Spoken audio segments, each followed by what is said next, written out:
Outsider Sports Show is live before your naked steaming eyes. Clint Schweitzer, my partner as always, the kiss-stealing, wheelin'-dealing, limousine-riding, jet-flying son of a gun. It's Noah Groniger, and from Miami to Las Vegas, your money stays and plays with the Outsiders, the #1 internet sports show in the business today. And I'll tell you what, we are custom-made from head to toe as always. We've got the Versace, we've got the Jean Paul Gaultier, the alligator shoes. Noah, it is a pleasure to be here talking NFL, talking Super Bowl, 2 straight weeks of programming based around the Super Bowl. Couldn't be more pleased. That's right. The power lies right here with the Outsider Sports Show. The best show there ever was, the best show there is, the best show there ever will be. If you think there's a better sports show out there than this, don't sing it, bring it. Because the measuring stick just changed around here, and you're looking at it. We have 2 huge guests today.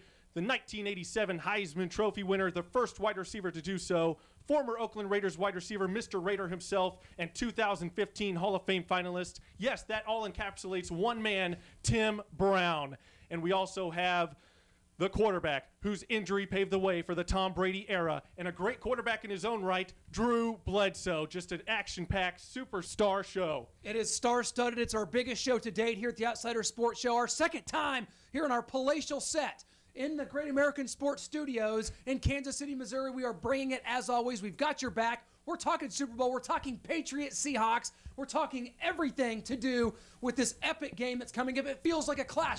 It feels like the mega powers are about to explode in Phoenix at University of Phoenix Stadium in Glendale, Arizona. It's going to be Patriots and Seahawks. This has the feeling of one of those old school NFL Super Bowls where the 2 best teams have made it. We're going to be talking about that and much more with our guests, Tim Brown and Drew Bledsoe. You don't want to miss it. No, you don't. No 9-7 teams, no Giants sneaking in, playing great late in the season, and then beating off the better teams. These are the 2 #1 seeds going at it, the Patriots and the Seahawks. This is for all the marbles. This is going to be great. Great defense in the Seahawks. Great offense. Legendary Tom Brady going for his 4th Super Bowl to tie Terry Bradshaw and Joe Montana. This is where you've got to come. I mean, this Super Bowl is huge. Absolutely, and I'll tell you what, Tom Brady is the man. He just played in his 9th AFC Championship game. He has gotten to his 6th Super Bowl with the win, the blowout win over the Indianapolis Colts. And don't tell me about Deflategate. I don't even care. You want to deflate a football and start throwing it around?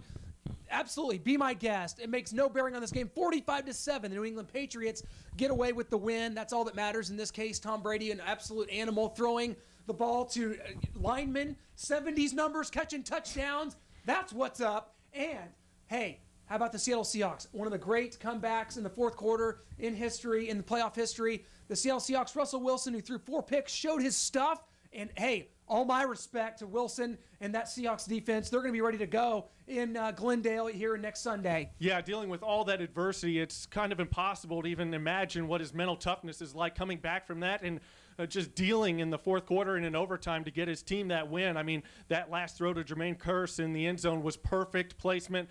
Couldn't defend a perfect pass, and that's what Russell Wilson did. Well, I'll tell you what, we are so pleased. We're going to go ahead and bring on our first guest. He is hopefully a future NFL Hall of Famer because he is once again for the 4th straight year up for that honor. Hopefully this year he gets voted in. We're voting for this man.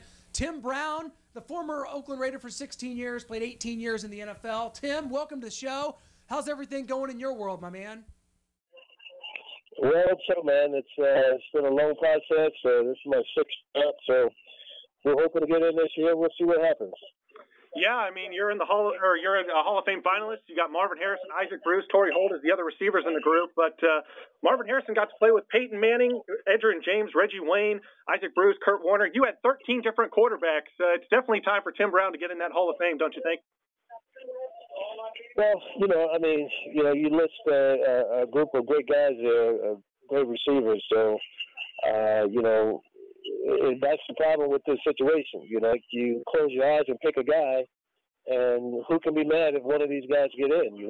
So hopefully, things will go my way. I've been out the longest, and maybe hopefully that'll take precedence. But you never know with these voters, man. So from that standpoint, you just got to be prepared for anything that can happen.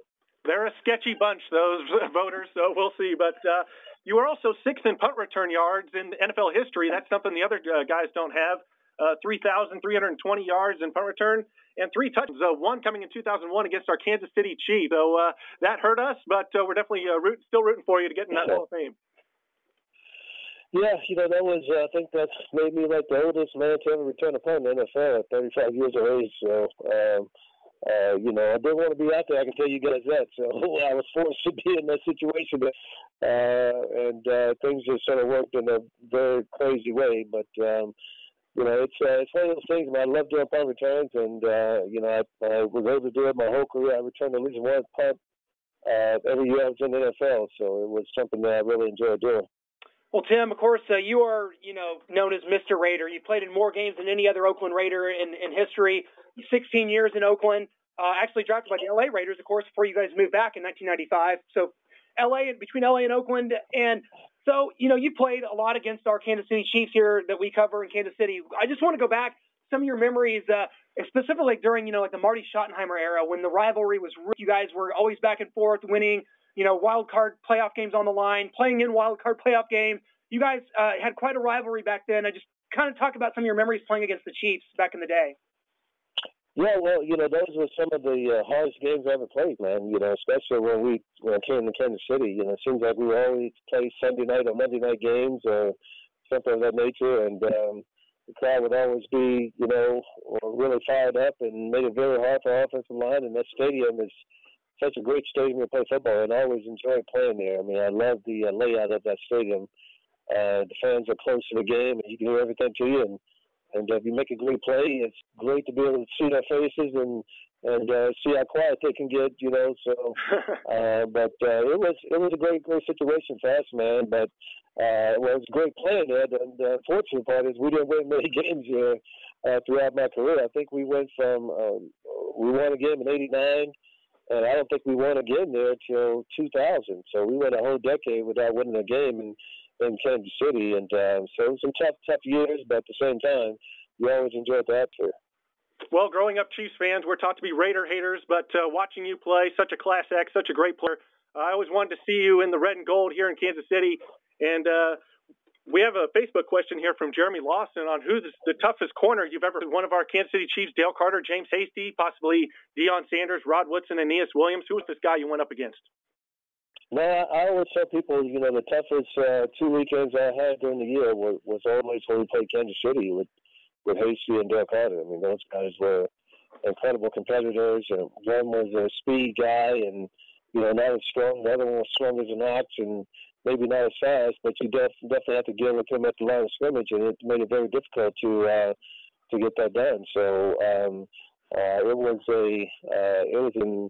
something I enjoyed doing. I enjoyed competing against those guys, but at the same time, it was hard work.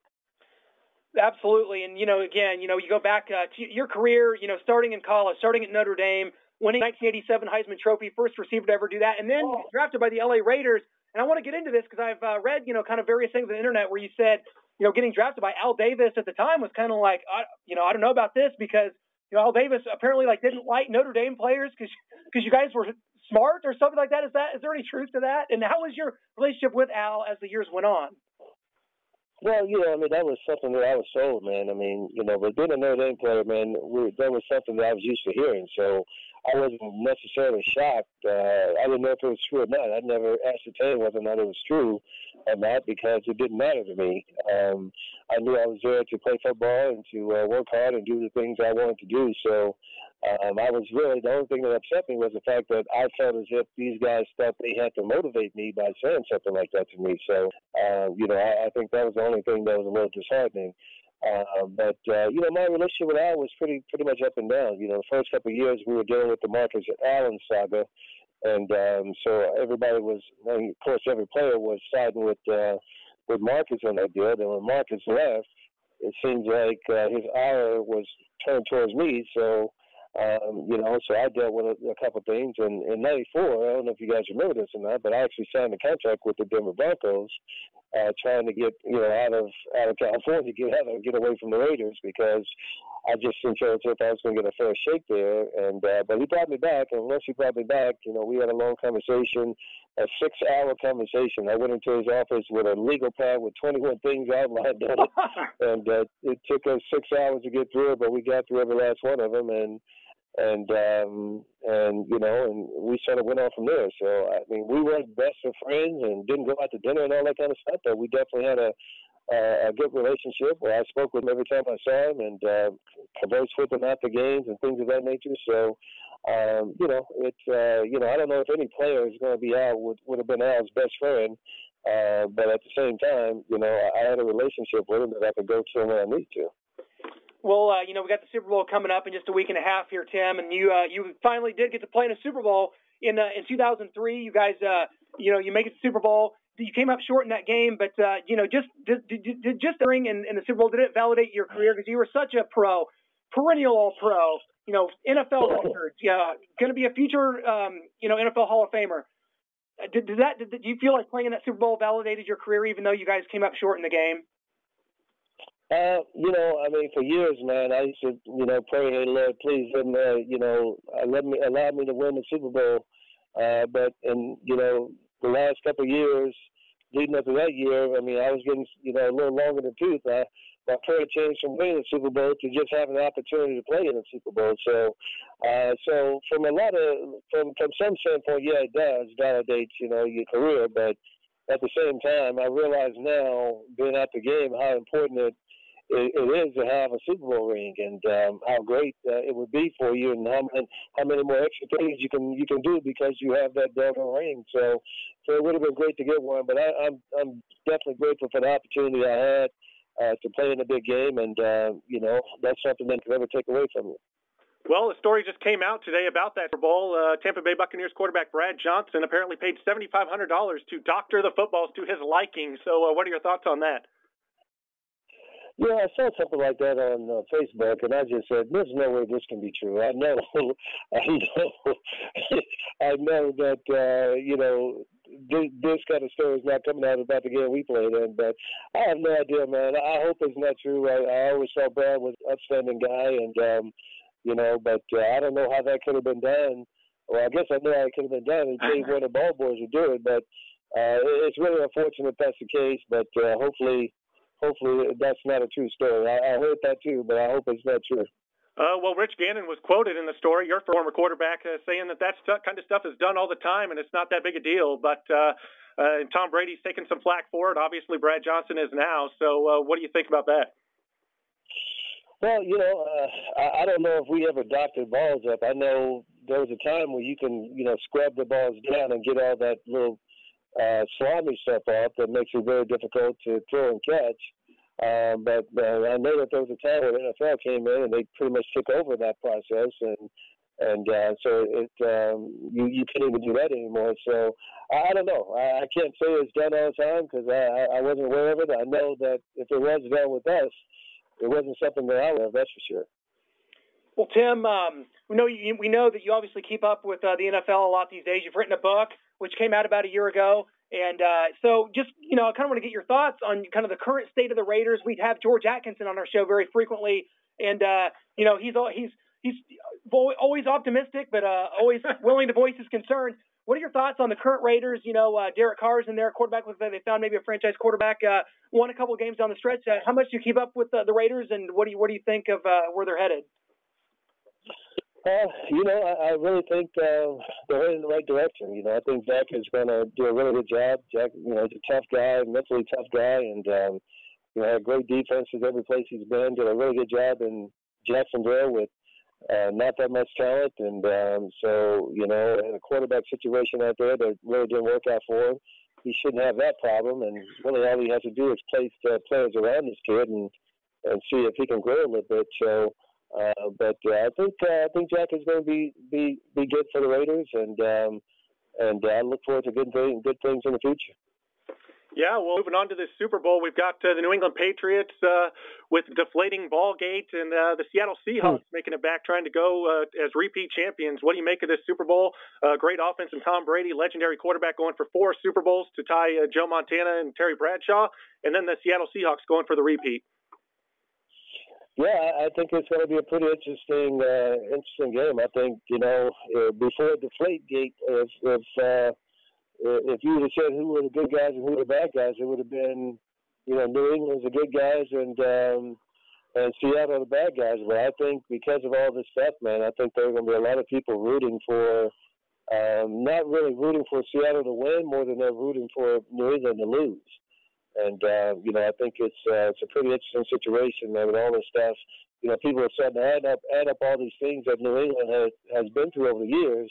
And people are starting to say, this is not right. There's something wrong going on up there. So, but I think it's going to be a good football game, man. To be honest with you, I don't know how Seattle is going to stop New England, because at this particular point, New England is willing to do whatever it takes to win a football game. I mean, extra offensive linemen, no offensive linemen, whatever they need to do to win a football game, they're going to do at this particular point. So there's nothing that Seattle can prepare for, because they don't know what they're going to do next, but you can guarantee that they're going to come up with something, and it's always a big play, a big enough play to get a first down and get a touchdown.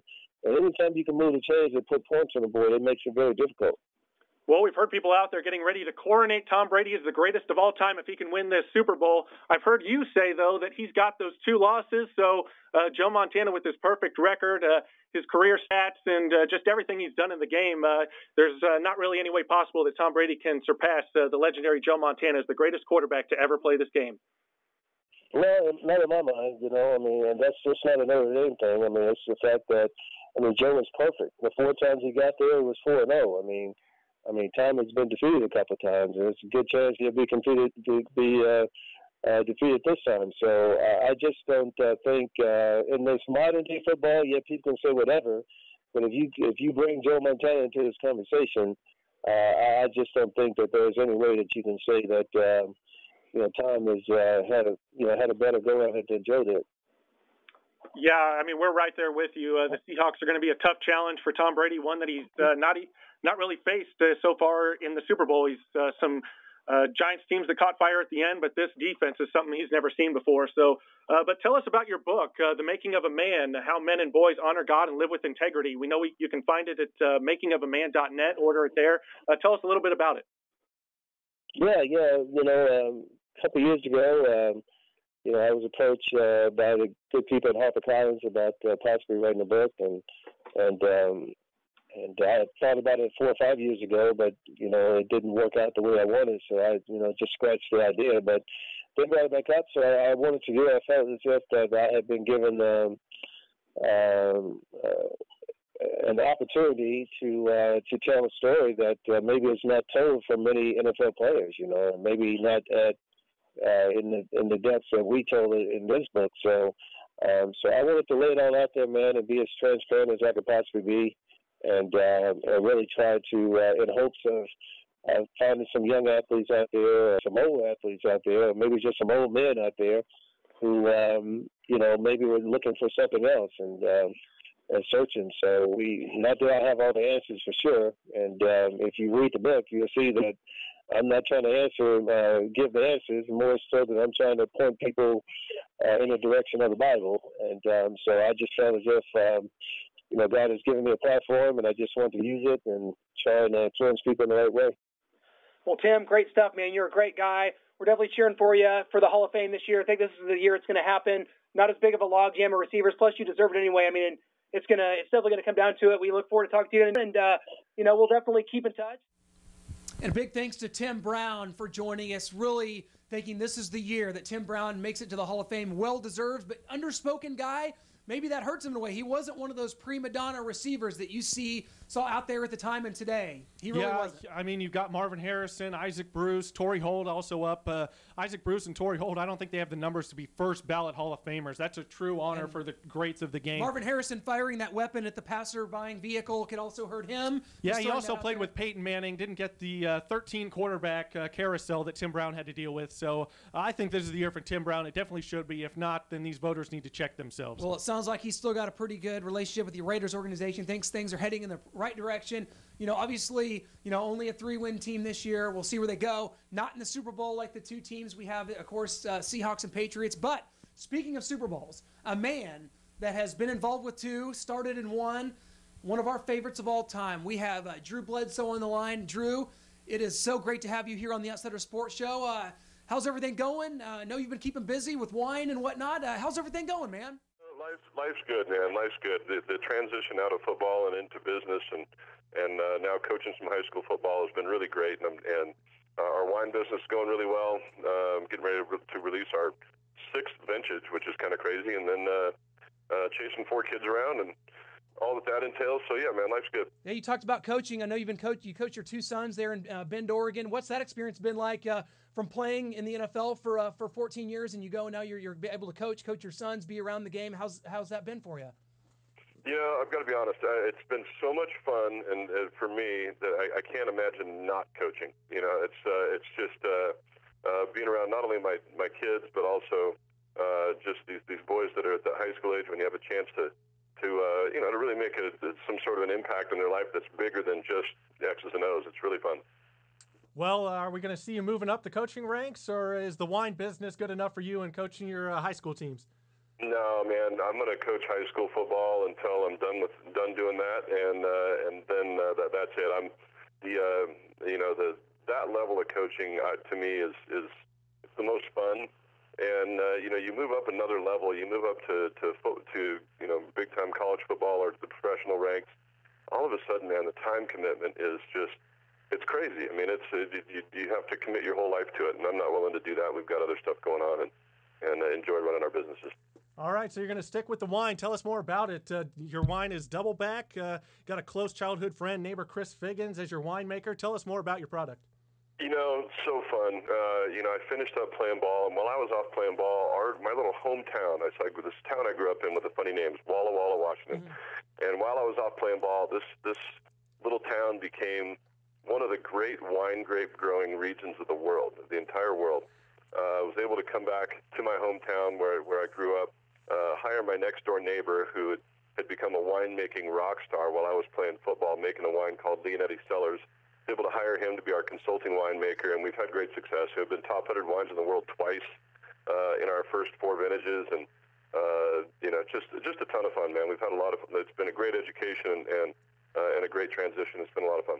Well, I've got to admit to you, Noah and I here we're more beer drinkers. We haven't really gotten to the finer things in life yet. Wine is something that is very intriguing, but it's like, what could you say to guys like us? The guys that go order a Bud Light at a bar, like. What could you say with regards to wine? You have one of the top 100 in the world, which is probably underrated. What could you say to guys like us that are just typical like beer drinkers?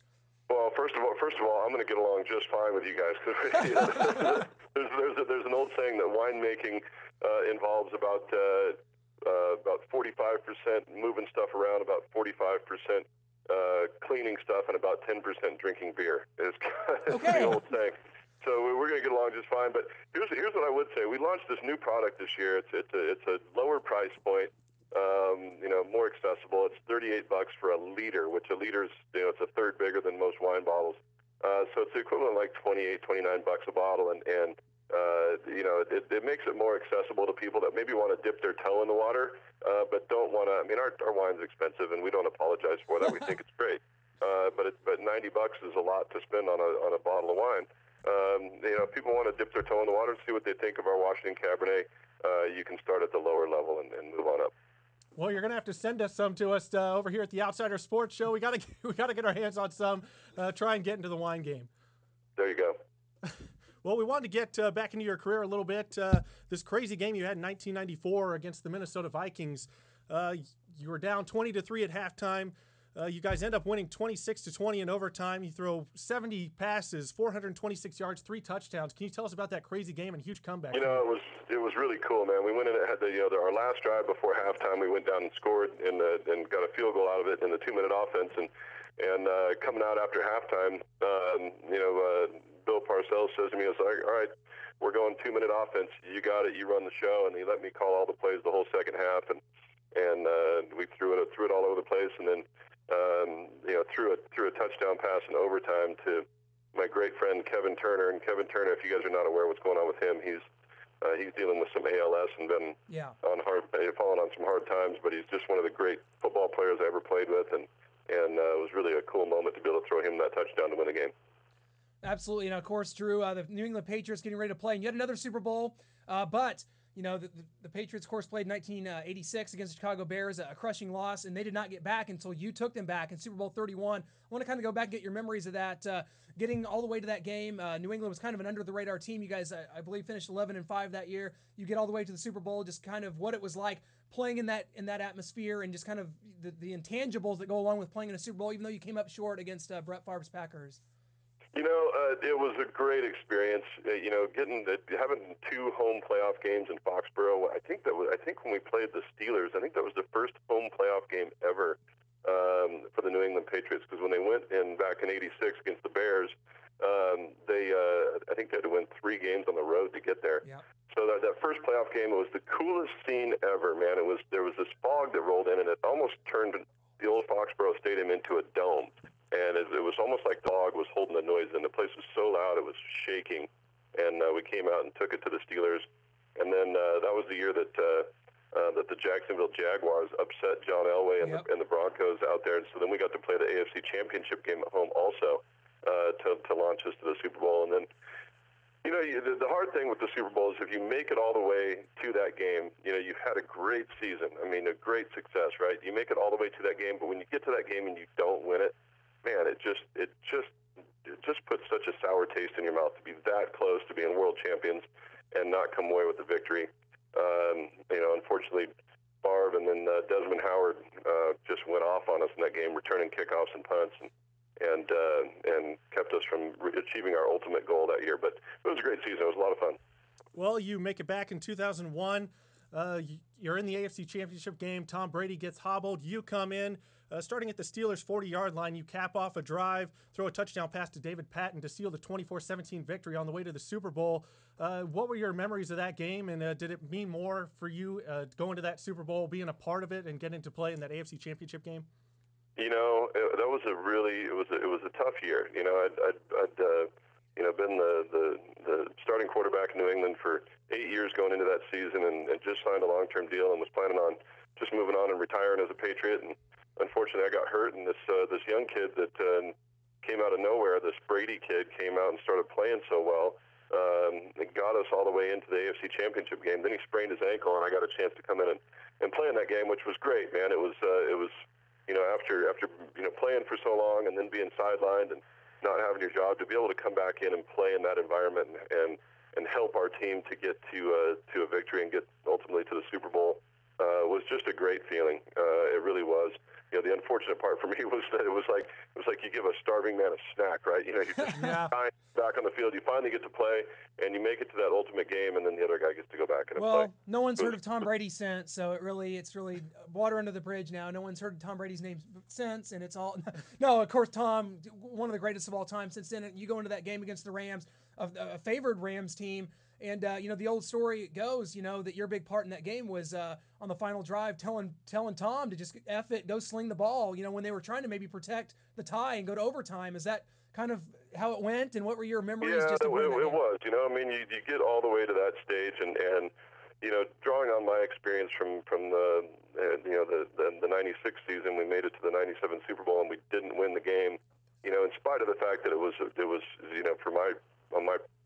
for myself personally, it was a tough year. It was a pretty amazing year for all of my buddies and teammates, and I was proud to be a part of it. And I just knew at that moment that it was time to go out and turn it loose. We'd played it pretty close to the vest before that, and Tommy went out and played great and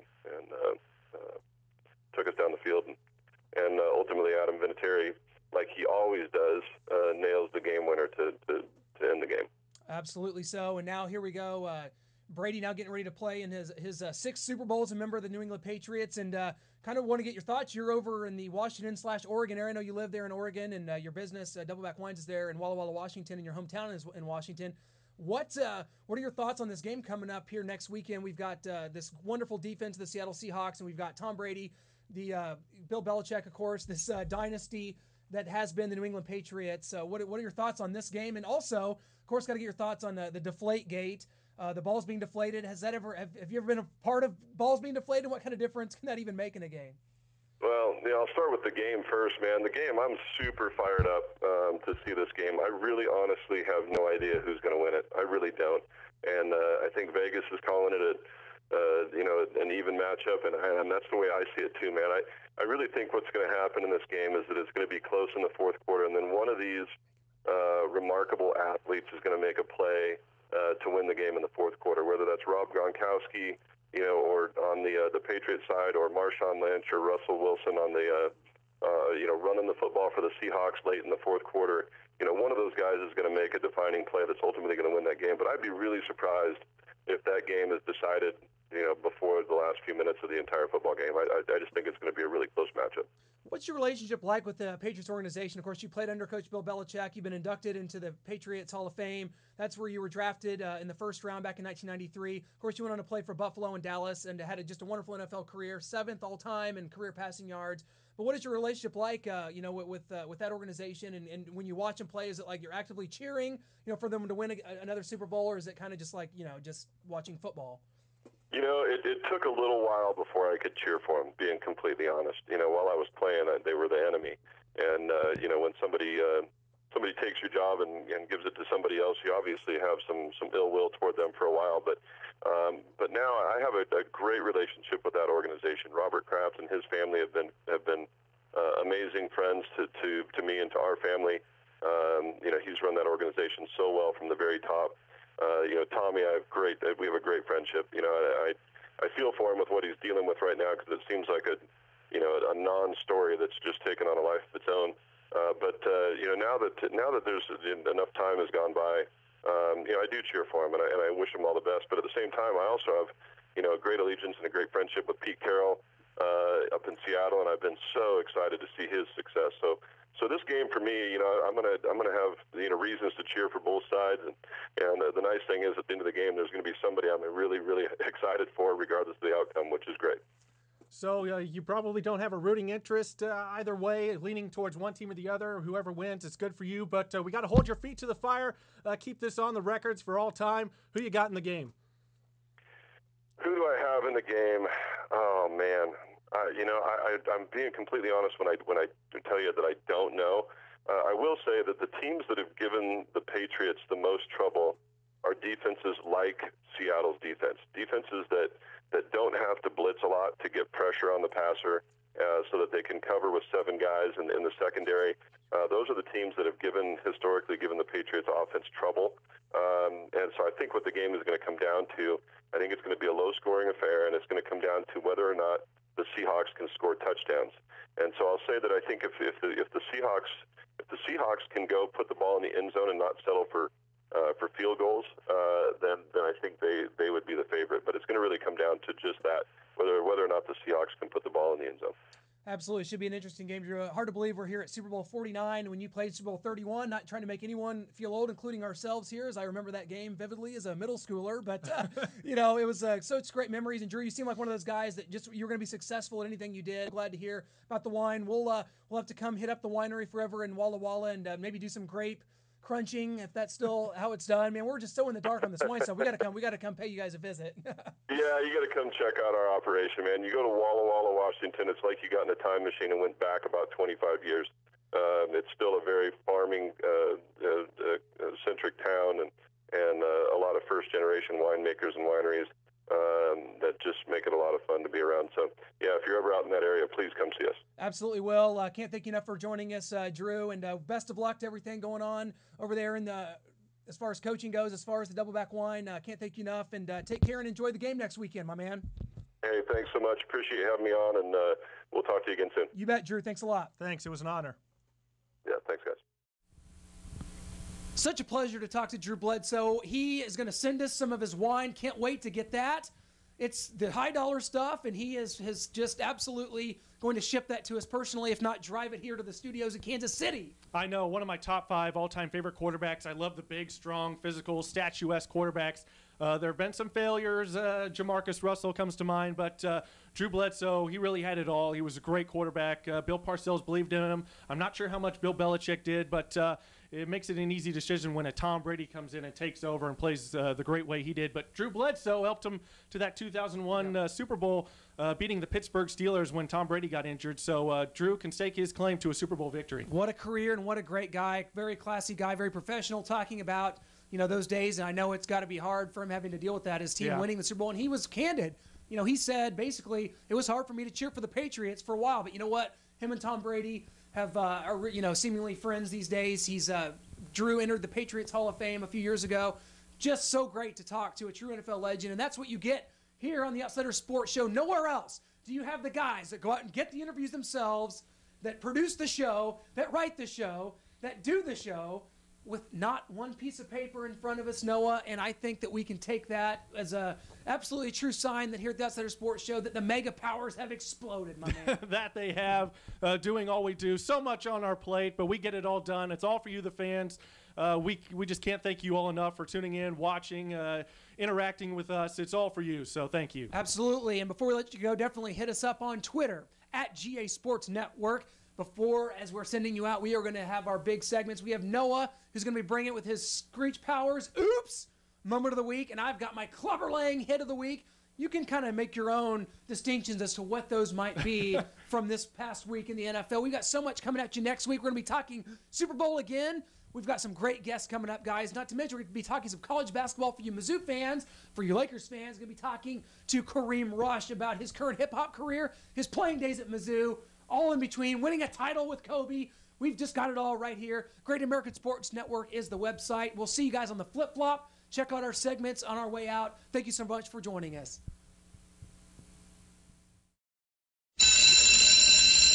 When I wake up in the morning and the alarm gets out of warning, I don't think I'll ever make it on time.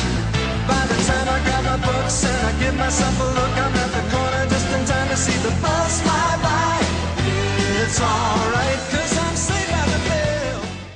Hi, I'm Noah Groniger, and I'm here with our Screech Powers OOPS moment of the week. This week it goes to the Green Bay Packers tight end Brandon Bostic. The Seattle Seahawks are going for an onside kick. Bostic's job is to go up and smash Chris Matthews for the Seattle Seahawks. Instead, he goes up for the ball and oops! Muffs the onside kick recovery. Instead of letting Jordy Nelson just cradle it, their best wide receiver should have had that opportunity. But instead, the Seattle Seahawks momentum carries them to victory, and that is our Screech Powers OOPS moment of the week.